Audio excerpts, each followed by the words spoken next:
Now, this is a microscope. In fact, it's called a stereo microscope. Believe it or not, in most states, it is how they come to this conclusion that the green leafy substance is in fact marijuana. So let's think about that for a minute. How many people have ever defended a marijuana case? I imagine most people, right? Okay.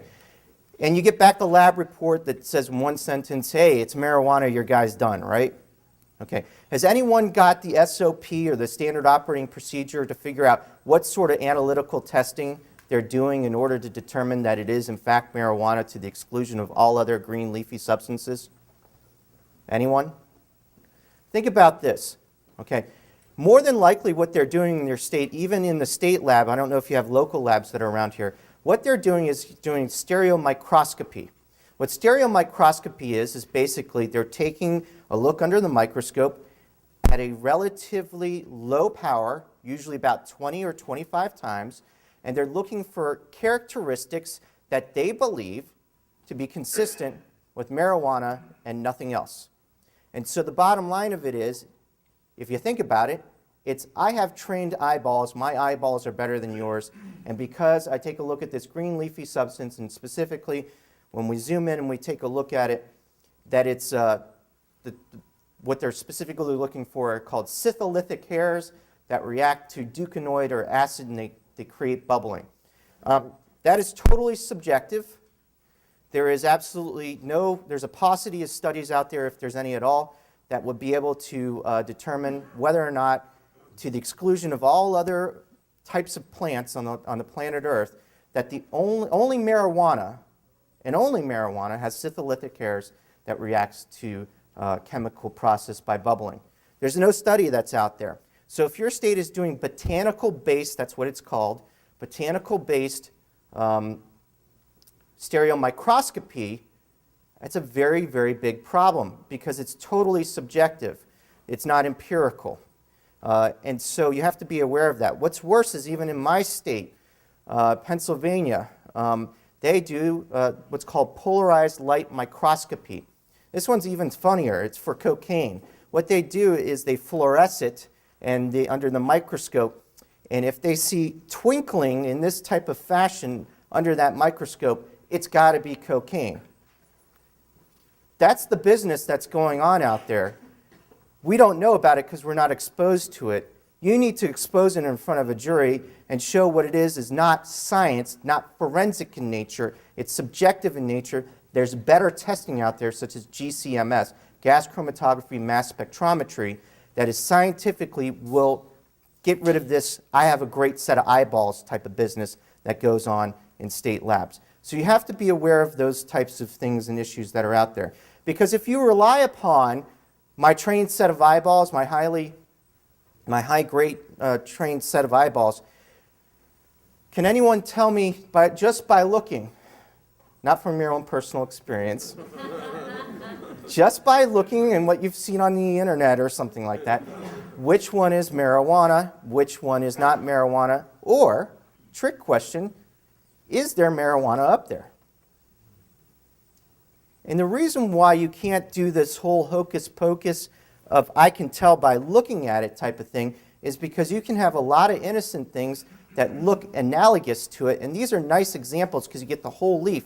Most of the time, if you've ever looked at the evidence, it's not these nice pretty leaves. It's usually the bud materials and things like that, and it's ground up and everything like that. You don't get the whole leaves. But the bottom line of it is on the left is the Japanese maple leaf, on the right is our pot leaf. So, you have to not accept when they come in with these botanical, especially when it comes to seeds. Because, of course, at least in my state, I did the research in your state, it's the THC is what makes it illegal as opposed to hemp or deactivated. How you can tell a seed is going to germinate in order to produce THC by looking at a seed is about the most ridiculous thing in the world. Okay? That is the most ridiculous thing in the world. So you have to be exposed and you have to know these things in order to be on the lookout for them. But in its pattern recognition, which is just generally junk. So we're talking about forensic versus non-forensic testing and the big distinction there. And why is it important? Non-forensic testing is stuff that doesn't belong in a courtroom. Forensic testing belongs in a courtroom only if done properly. Pretty big distinction. Non-forensic testing is like this type of stuff that we had up here, the colorimetric related tests that are false positives. That does not belong in a courtroom.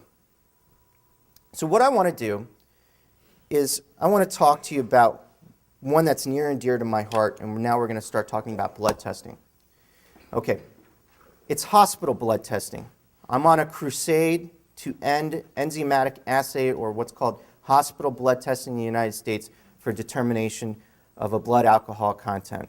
And I'm going to show you why it is so particularly dangerous in terms of false positive rates, non-selectivity, and problems that exist with it.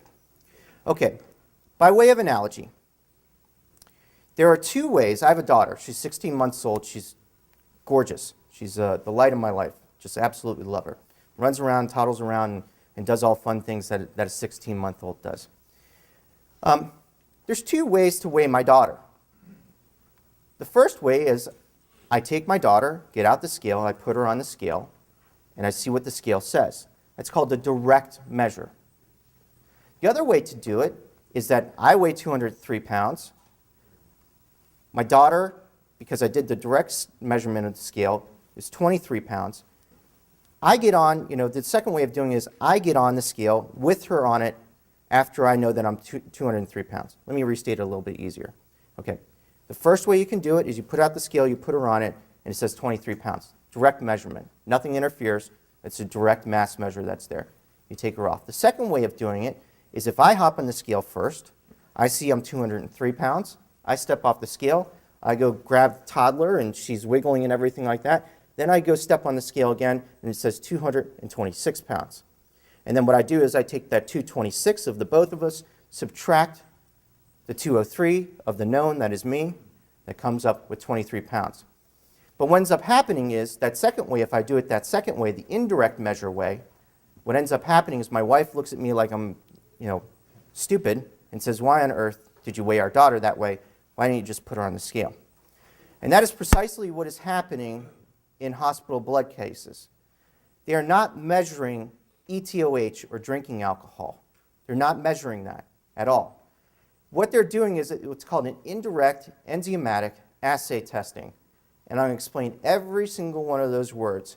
But the reason why you have to be aware of it is because in trauma-related cases where you have someone who's a drinking driver or accused of drinking driving shows up in a hospital, that's where you're going to see it most of the time.